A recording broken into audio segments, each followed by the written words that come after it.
Eh, Soy Andrés Vilota. En este caso, voy a ser de moderador del debate. Primero que nada, eh, bienvenidos a todos. Gracias por venir hoy. Bueno, en este debate en cuanto al racismo, primero que nada quería dar unas cosas, consultar si todos estamos de acuerdo, ya que creo que el debate es mucho más profundo.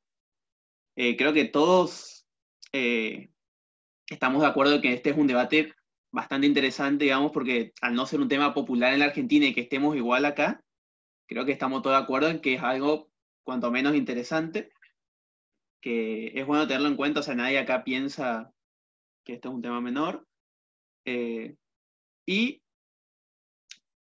acá me gustaría empezar preguntándoles eh, a ustedes, que si venimos acá, si piensan que hay racismo en la sociedad argentina y si este racismo lo podemos ver en el día a día.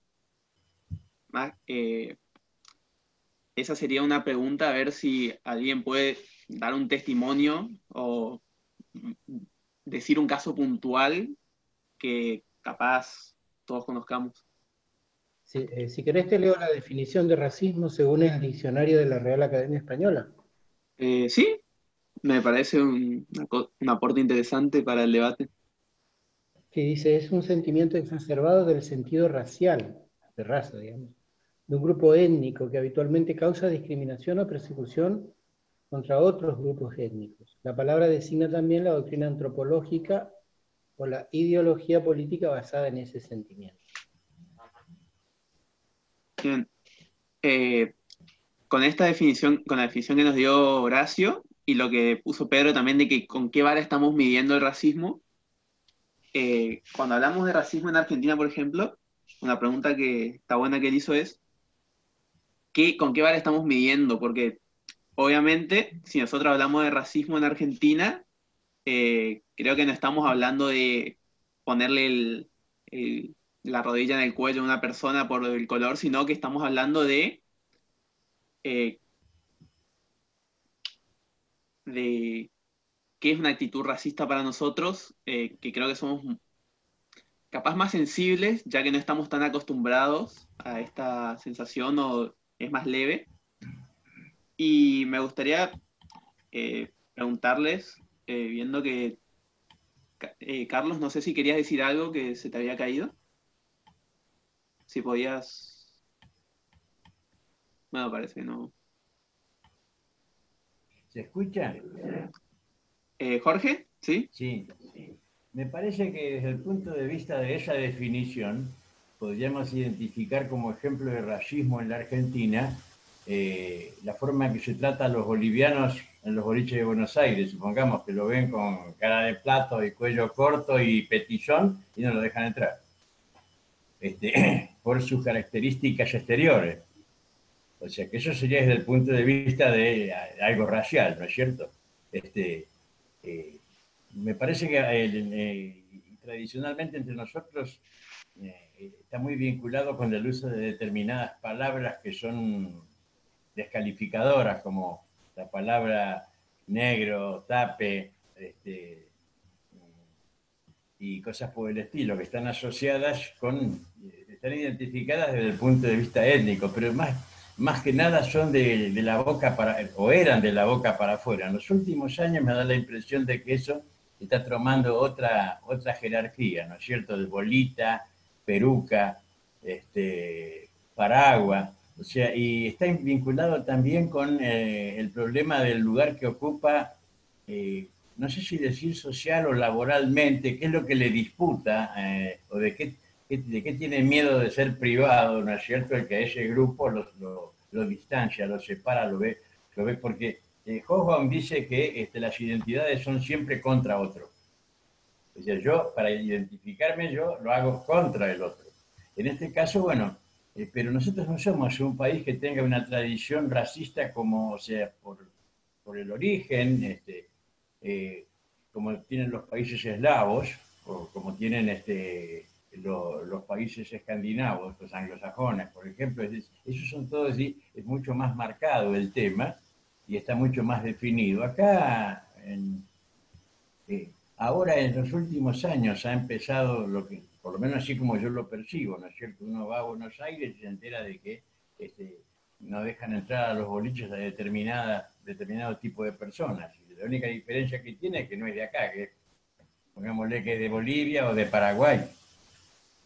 Y además está estereotipado con determinadas características que se les achacan. Por ejemplo, dice que todos los peruanos son ladrones. O sea, todos los bolivianos son, Sí.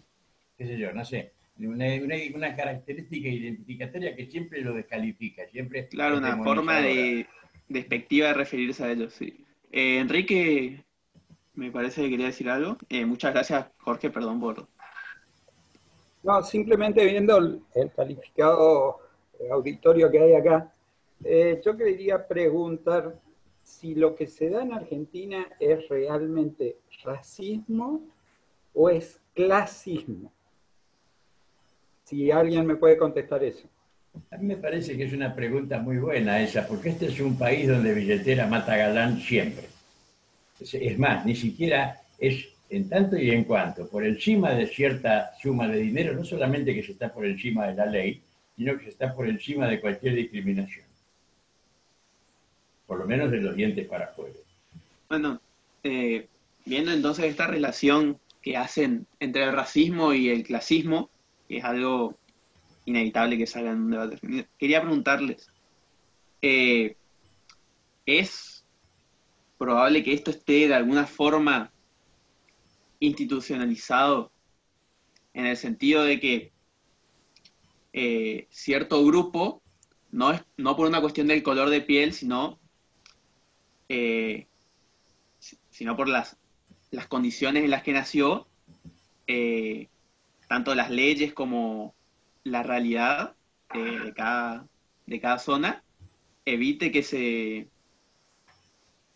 evite que estos puedan, o sea, que estos sufran una discriminación, que evite que estos puedan vivir libremente su vida, al igual que una persona que tal vez nació en un barrio como el centro de Corrientes, por así decirlo. Bueno, Pero el tema es que, por ejemplo, acá en Corrientes, en un determinado club que, digamos, se considera selecto, para evitar que entraran determinado tipo de personas específicamente asiáticos, encajaron una cuota de entrada infernal. En ese momento creo que era como de $50.000. Y bueno, como le gustaba mucho ese tipo de actividad, el tipo fue y pagó lo mismo, y tuvieron que aceptarlo. Pero era una forma de discriminarlo porque no lo querían ahí. claro, es claro, formas indirectas. Acá entonces está saliendo el tema de racismos indirectos, de formas de no prohibirle el paso, pero como darle señales de que no es bienvenido muchas veces. Ya pensaron que iba a Eh, poder pagar. claro, también, por ejemplo,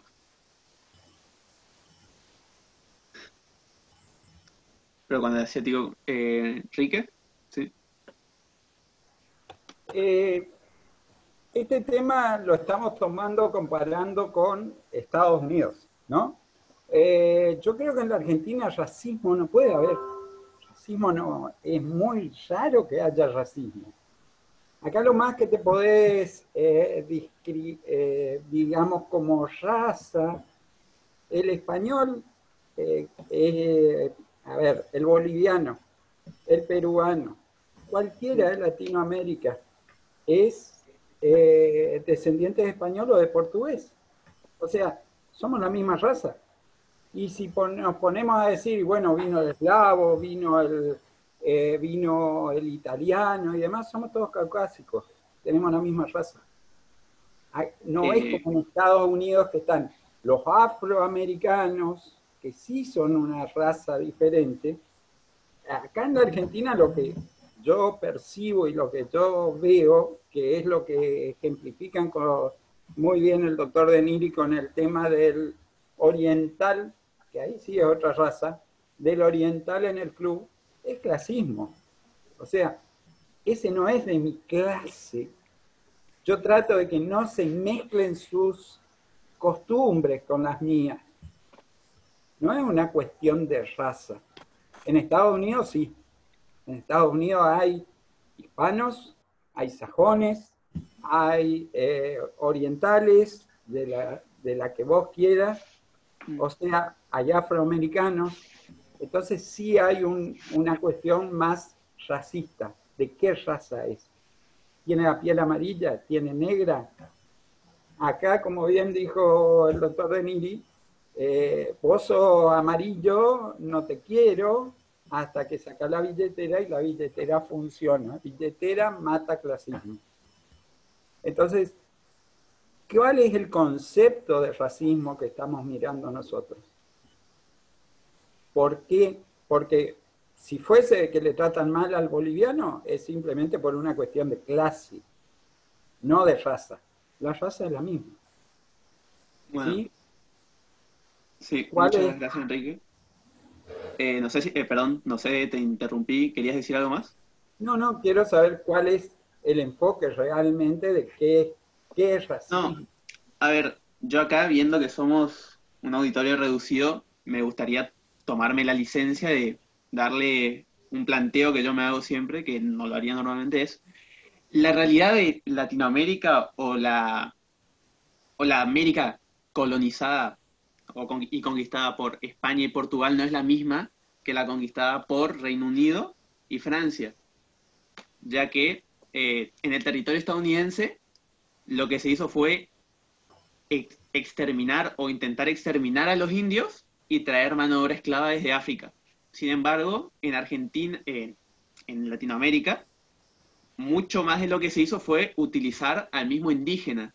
O sea que no podemos hablar de pueblos afroamericanos, pero sí podemos hablar de pueblos originarios, por ejemplo, porque yo no conozco muy pocos, por lo menos, funcionarios o en mi entorno incluso conozco muy poca gente que tenga un apellido indígena, autóctono, por así decirlo, o que tenga rasgos propios de una zona, por ejemplo, que entiendo es más común en el Chaco que acá.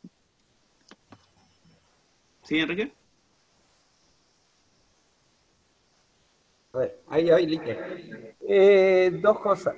Primero, que no haya apellidos indígenas no quiere decir que no haya sangre indígena dentro de la sociedad correntina, porque la mezcla pudo haberse dado de que siempre las mujeres indígenas eran las que se casaban con el hombre, entonces la ley argentina imponía primero el apellido del hombre, y entonces ese es el que se va perpetuando, es una cuestión de perpetuación. Segundo, cometés un error muy grave al decir que únicamente se trajeron de África negros como esclavos en Estados Unidos. Por cada negro que se trajo, Inglaterra vendió como esclavos 7 irlandeses, ¿sí? Porque Irlanda era muy pobre.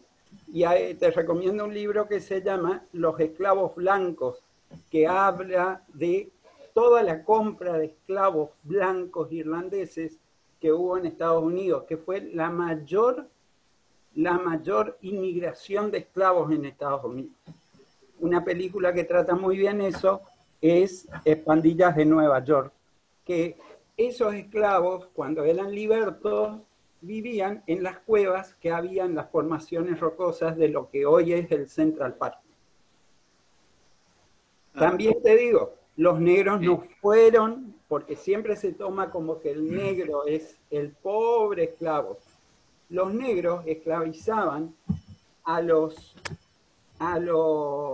musulmanes, esclavizaban a los negros esclavizaban a los mismos negros y se los vendían a los musulmanes, y los musulmanes negros del norte de África asolaban las costas de Europa para llevarse las mujeres europeas como esclavas de los árabes y los hombres europeos para ser esclavos de los reyes de esa zona. De ahí nacieron dos compañías de la Iglesia Católica que se encargaban de rescatarlos. Una, los mercedarios, y otra, la Compañía de Jesús. Por eso es que acá, en determinadas fechas, los curas de la Merced intercedían ante las autoridades y levantaban todas las penas leves, digamos, en homenaje a los cautivos. Pero aparte de otra cosa más, en los Estados Unidos había esclavos blancos, que eran los, digamos, los de Oglethorpe. O sea, un tipo que quería viajar a América y no tenía plata, se vendía al que le podía pagar el viaje por un determinado número de años, 4 o 7 años. Entonces, venía, trabajaba, era un esclavo, trabajaba de los años que le correspondía y después quedaba en libertad. A veces por ahí no lo dejaba, tenía los problemas lógicos del caso, pero es cierto. Y otra cosa, los esclavos negros en América del Sur no venían de África. Hay una doctora, se llama Fátima Valenzuela, que se recibió el año pasado, y su tesis es sobre los esclavos en Corrientes. Y creo que es el primer trabajo importante que se hace en ese tema. Y eran todos de Brasil. O sea, eran segunda generación, eran hijos de esclavos brasileños que se vendían y los traían para acá. O sea que todos, digo, pues yo también pensaba, hasta que hablé con ella, yo también decía, no, esto vinieron todo del África, no. Lo del África era muy caro inclusive, o sea que era mucho más barato comprarlo de Brasil. Ah. Carlos, ¿quería hablar? Sí, Había ¿se me pedido la escucha? palabra. Sí, ahora sí. ¿Se me escucha bien? Mm. Se te escucha un poco trabado, Sí, Carlos. yo estoy totalmente de acuerdo con lo que dice Enrique. No quiero ser discriminado porque estoy en el medio del ámbito rural, no quiero ser discriminado por el grupo ciudadano, por causa de racismo o discriminación, que también podríamos hablar de la discriminación. No, ahora hablando en serio. Totalmente de acuerdo con lo que dice Enrique en Estados Unidos. En Estados Unidos vos podés ser millonario, que sos descendiente de uno de los grupos,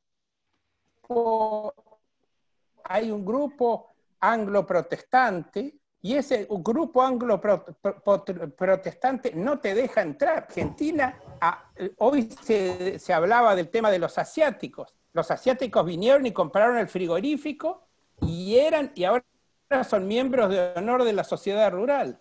Así que es exactamente lo que dice, por ejemplo, en el ámbito de la Argentina, es exactamente lo que dice Enrique. Acá billetera mata galán, directamente. Y bueno, en buena hora, yo como liberal me parece en muy buena hora. Ahora, siempre hay algo escondido. Y entonces cuando alguien comete un error o no me simpatiza o algo, y viene de Perú o viene de Bolivia o viene de Paraguay, en algún momento salta el insulto. Es decir, siempre hay un último recurso, referirse al origen. Obviamente no se puede comparar con lo que pasa en Estados Unidos, pero Carlos, siempre hay un restito de qué bien. Sí. no, que se te escucha un poco cortado, así que si podés tratar de hablar un poco más claro para que no se trabe tanto. Con fuerza, estamos con vos. Horacio, Yo con fuerza. porque parece que se nos cayó Carlos. ¿Vos habías pedido la palabra, puede ser? Sí, un poco para hacer referencia, digamos, al título de la actividad, digamos, ¿no? Racismo en América, la pesada carga colonial, digamos, ¿no? Entonces estamos hablando de colonias, efectivamente. Estamos hablando de colonias al norte, bueno, estamos hablando de nada, colonias... que no nos podemos comparar con Estados Unidos. Gracias, Carlos. No. Disculpa que no te podamos escuchar. Lamentamos el inconveniente. Si podés seguir, Horacio, por favor. Sí, no. Para marcar esto, digamos, de los orígenes, por un lado, diversos, y por otro lado, las corrientes fueron totalmente diferentes, digamos, ¿no? O sea, lo que son las 13 colonias, digamos, ¿no? Originarias de Estados Unidos, no tienen nada que ver con la colonización, digamos, que fue el virreinato, digamos, ¿no? El virreinato del Río de la Plata y todo lo que tiene que ver con la colonización, digamos, de lo que fuera otrora el imperio, digamos, de Perú, de Colombia. Entonces, en ese sentido me parece o lo que fue el imperio, digamos, el imperio portugués, digamos, ¿no? En todo lo que es Brasil.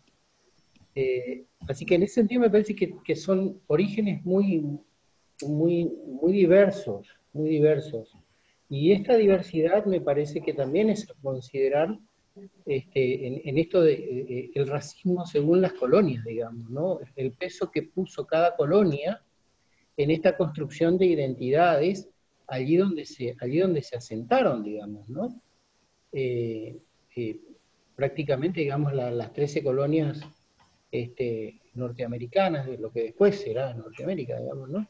Las 13 colonias tenían ideas bastante claras, ya bastante consolidadas, en lo que implicaba la libertad, digamos, en lo que implicaba la libertad, lo que implicaba la religiosidad que traían cada una de esas orientaciones identitarias, digamos, ¿no?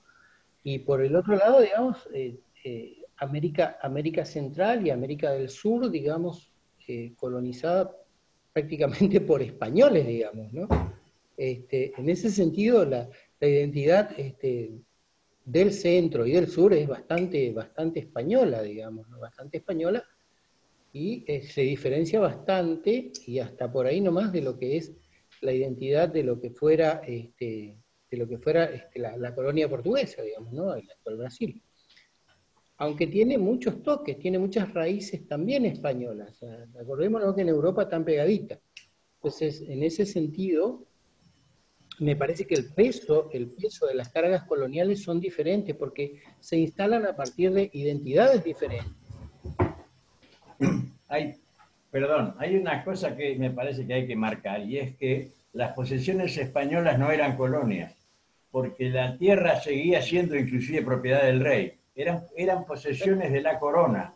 Y a tal punto de que por eso lo que hoy se llama Paso de la Patria se llamaba Paso del Rey, por ejemplo, cerca nuestro. Claro.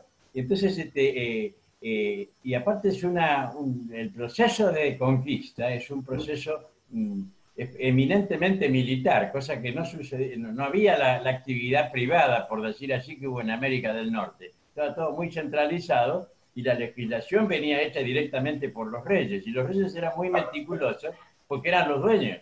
O sea, inclusive hasta el tipo de gente que traían, a pesar de que la leyenda negra pretende que vinieron todos bandidos, no dejaban venir a cualquiera. Venían de contrabando, inclusive a la pucha. Venían, no muerde, ¿no? Venían Bueno, de contrabando. muchas gracias, Jorge. Eh, Antes de darle la palabra a Enrique, habían preguntado acá en el chat, eh, diciendo que acá en Argentina había negros, y si es cierto esto, de dónde venían, inclusive acá en Corrientes, digamos. Si había negros, supongo que hace referencia ya a la época de los virreinatos. El número de negros en Corrientes nunca pasó de 1500. Ese es el número más alto en el momento pico. Pero ¿por qué era eso? Según la doctora Valenzuela, primero porque este era un lugar muy pobre, o sea, y los negros eran caros. Así que hasta que hubo gente que tenía posibilidad de comprarlos, había 2 o 3 nomás, como puede haber sido Cabral de Alpoín, Fernández Blanco, los que podían comprar esclavos. Pero ¿cómo se llama el otro de la Casa Martínez? Que era Perichón. Pero el número, el que tenía más tenía 30 esclavos. Hace poco ya di una charla sobre esta cuestión en la que lo analizó muy bien. O sea que esto es importante porque a partir de los estudios de esta doctora se van a romper un montón de mitos, porque los porteños tienen la costumbre de establecer algo que para ellos es válido y generalizarlo para todo el país y, si es posible, para todo el mundo. Y en este caso no es así.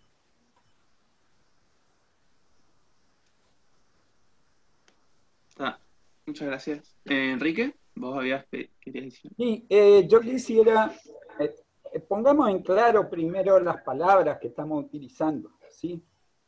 Porque hay dos palabras que tienen mala connotación, le dan mala connotación y no tiene mala connotación. Racismo y discriminación. Yo discrimino quiénes son mis amigos, no es malo. Hay una tercera palabra que es especular. Discrimino quiénes son mis amigos. Discrimino a qué lugares voy a tomar café, ¿sí?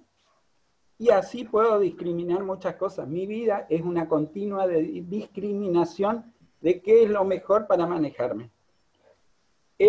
Racismo. Todos hablamos de racismo. Que yo te diga, vos sos un chino, no estoy mintiendo ni te estoy ofendiendo, porque por ahí el tipo es chino. Si te digo, vos sos paraguayo, sí, no te estoy insultando, te estoy diciendo una verdad objetiva. El país donde naciste, ¿sí? ¿Qué es lo malo? Y eso es lo que se ve mucho en Estados Unidos y en algunos lugares, algunos ejemplos que presentaron acá, por ejemplo, con los bolivianos, con los peruanos y demás. El supremacismo es lo que es malo. Porque vos crees que tu raza o vos o tu grupo es mejor que otro. Y por eso lo tratás mal o le das poco valor. Entonces, en vez de hablar de racismo, en Estados Unidos, que el Partido Demócrata es el peor ejemplo para eso, ¿sí? La gente habla del supremacismo blanco. En Estados Unidos no se habla de racismo. Se habla de los blancos que quieren ser superiores a todos los otros. Entonces, ya estamos empezando mal cuando etimológicamente utilizamos mal la palabra, porque vamos para cualquier lado. No es malo hablar de razas, porque hay razas, por ejemplo, si vos fueses un atleta olímpico, especialmente en atletismo, bien que quisiera ser negro, porque ganan todas las medallas y se llenan de oro, ganan todos los campeonatos mundiales, las olimpiadas y todo.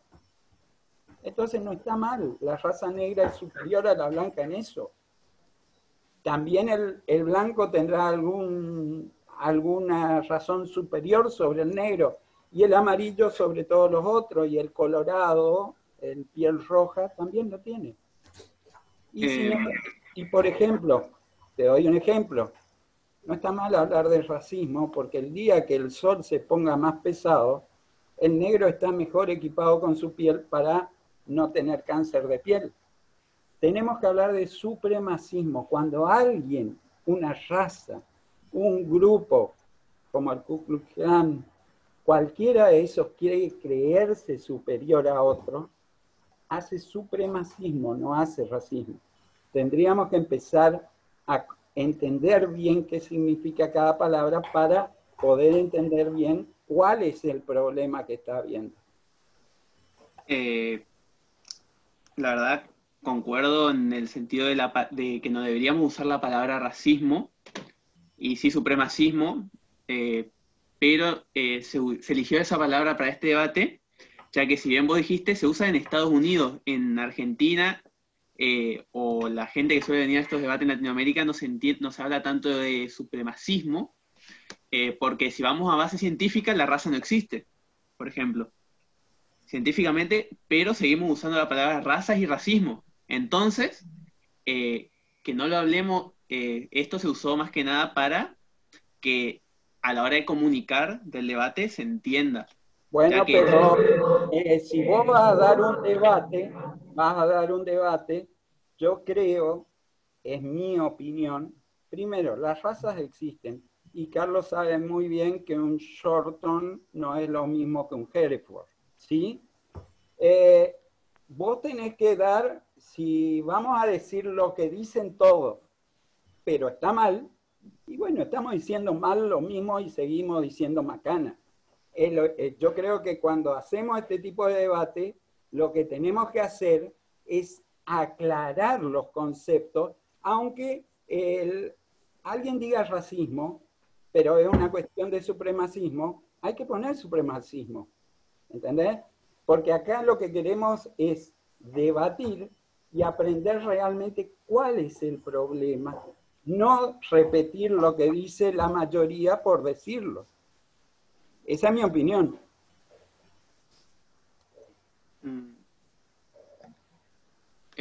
Sí, me refería que no a la diferencia entre, cuando digo, no sé si alguien quiere hablar antes de, porque creo que estamos monopolizando la palabra. No sé si alguien quiere decir algo. o- acá habían preguntado, perdón. ¿Qué piensan de instituciones como el INADI o los movimientos de Black? ¿Cómo? Disculpen, no soy habido hablando del inglés, pero los que puedan leer el chat, el movimiento que se hizo en Estados Unidos de Black Lives Matters, creo que se pronuncia.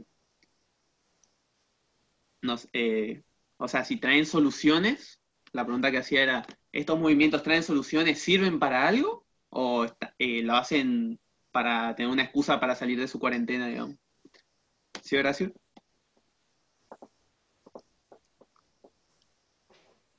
Sí, un poco lo de y lo de Black Lives Matter, digamos, digamos, por los frutos los conocerás, ¿viste? O sea, el desastre que están haciendo a nivel mundial, digamos, es harto evidente, digamos, que esto tiene una carga ideológica impresionante, no tiene nada que ver digamos, con protestas que estén dentro del orden de lo democrático, ni siquiera dentro del orden de lo racional, o sea, a donde van hacen destrozos directamente, digamos, no son marchas ni en Londres, ni en Estados Unidos, ni en ningún punto de Europa, no son marchas que tengan que ver con reclamar algo dentro del orden instituido, digamos, ¿no? O sea, podés reclamar todo lo que quieras, pero hacerlo dentro de una norma, dentro de un marco de paz, digamos, ¿no? Y eso no se ve, eso no es un observable, digamos, o sea, van y destrozan por donde pasan, digamos. Entonces, me parece que, me parece que ese tipo de movimientos está orientado y ordenado ideológicamente por otra cosa, digamos, ¿no? Es harto evidente que es otra cosa, se trata de otra cosa, digamos. Y el INADI, por ejemplo, en la Argentina, que está liderado y comandado por la doctora Donda, también es harto evidente que tiene un sesgo ideológico tremendo, digamos. Basta pensar, digamos, ¿no? Esto de las liberaciones de presos, de violadores, digamos, de asesinos seriales directamente, yendo a sus casas, digamos, ¿no? Y el INADI no pronunció una sola queja, no elevó un solo informe, no dijo absolutamente nada con respecto a esto, digamos. O sea, son instituciones que directamente están operando prácticamente ideológicamente, digamos, no están dentro del orden instituido en lo legal siquiera. Así que bueno, me parece que es eso, digamos, se trata de eso, de ideología pura.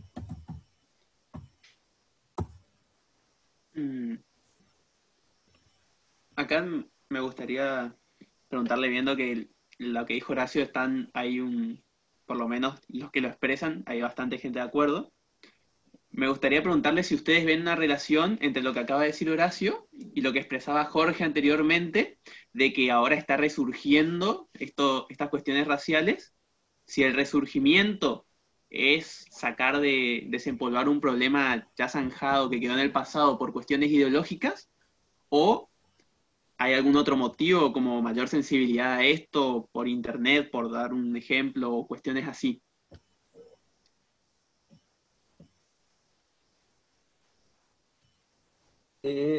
Concuerdo con Horacio de que es totalmente ideológico, porque esa señora de raza negra que salió en Estados Unidos y le dijo, ustedes nos están perjudicando. En los barrios negros los que más matan negros son los negros. Y en los barrios chinos, quienes más matan chinos, y acá en Argentina ya están pasando, son los chinos. ¿Entendés? Hay alguien que está ganando plata, eso es seguro. ¿O dónde están los pañuelitos verdes acá en Argentina ahora? se acabó la financiación de afuera, entonces se terminó el problema del aborto, por ejemplo, cuando el aborto es un serio problema acá en Argentina. ¿Dónde están? ¿Dónde están las actrices por el femicidio, por esto? Cualquier cantidad de femicidios, cualquier cantidad de abusos, y no hay nadie que diga nada. Esperá que se termine quien esté financiando el tema de los negros. Pregunto yo, por ejemplo, ya que vamos a salirnos de la raza y eso, pregunto yo, ya no se consiguió el objetivo con Greta. ¿Dónde está Greta? ¿Dónde está la fundación de Greta que ya tiene y recibe dinero?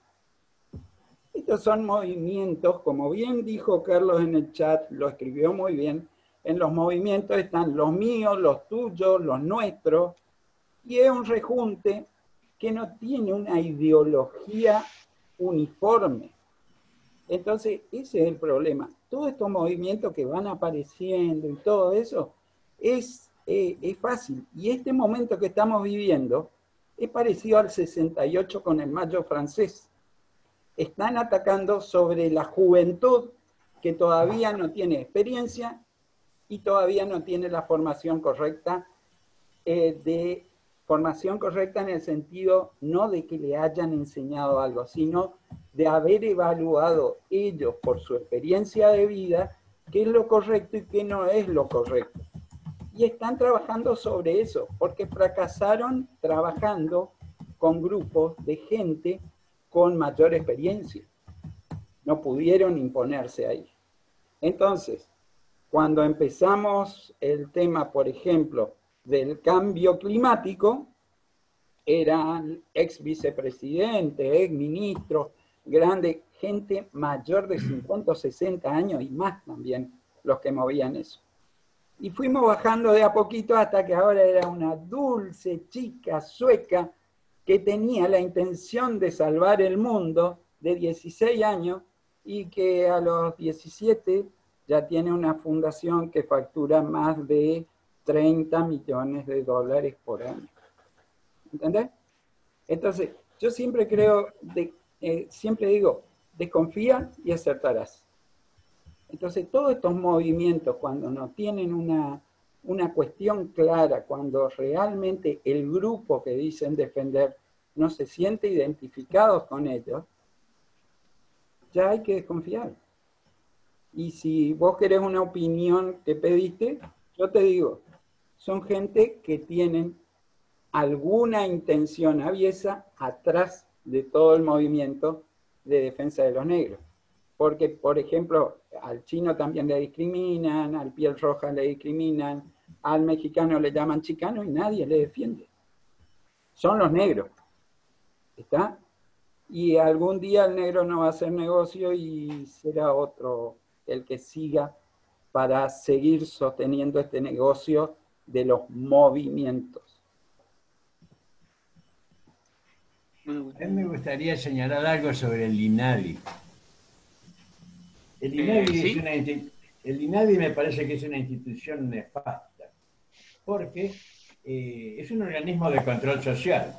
O sea, está no contra la discriminación, sino contra determinadas formas de actuar o de pensar que no le gustan. O sea, el INADI le da el aval a determinados grupos y a otros los sanciona, es decir, trata de proscribirlo socialmente.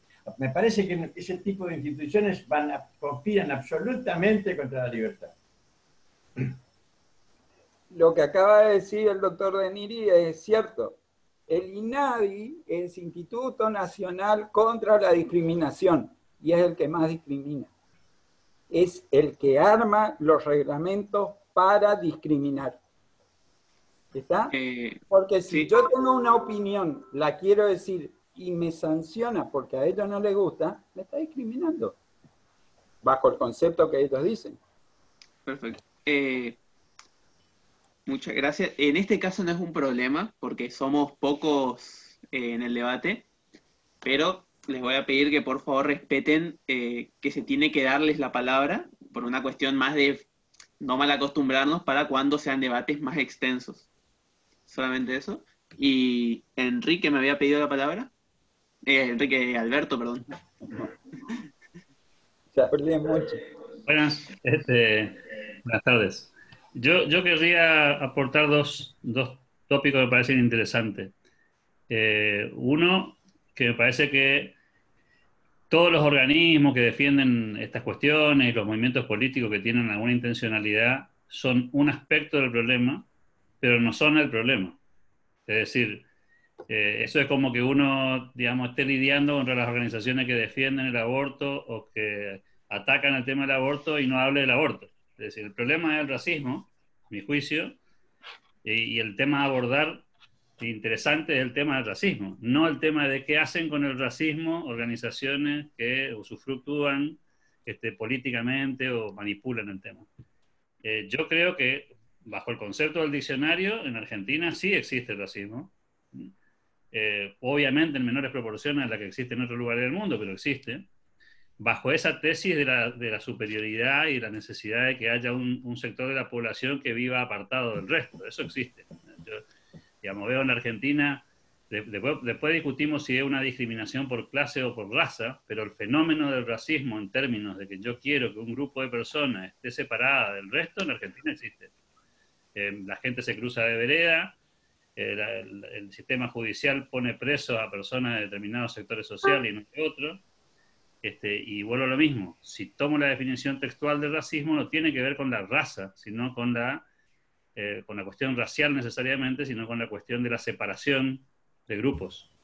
Por otro lado, creo que Argentina, en el tema racial, es un ejemplo pobre, en el sentido de que nosotros no hemos tenido